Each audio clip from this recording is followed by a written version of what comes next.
There's a beautiful story told about Rav Mendel Futterfass, and here's a picture of him. A very special Jew. He passed away about 25 years ago.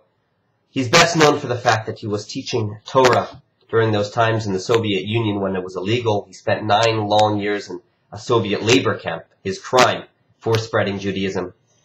So during that era, there was a time when he was speaking to other inmates, and they were all lamenting how much they lost for being in prison. One of them mentioned, I used to be a doctor and that was taken away from me. Another, a lawyer, someone else, a school teacher. Finally, someone turns to Rav Mendel and asks, and you? And he answers, well, I was a believing Jew, a chassid, and I still am.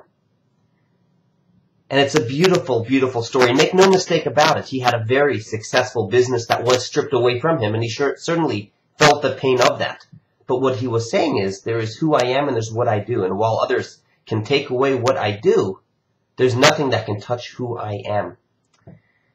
I was thinking about the story a lot this week. I'm normally a very active person. I love running about. As many of you know, last Shabbos I fell ill. Just something small virus. Thank God it should only be things like this. But it kept me out of commission for much of the week and in bed. And it was frustrating. As I said, I love getting about. I love doing things. And we often define ourselves based on what we do.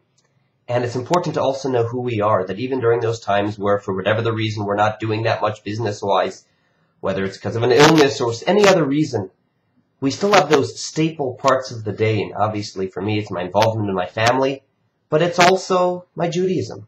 On a day where I'm not feeling well, I still daven in the morning, brachas before I eat, still the daily Torah sessions. And the same thing is true with all of us in our lives, rather than on those days where not much is happening, just surfing the web or doing something else like that.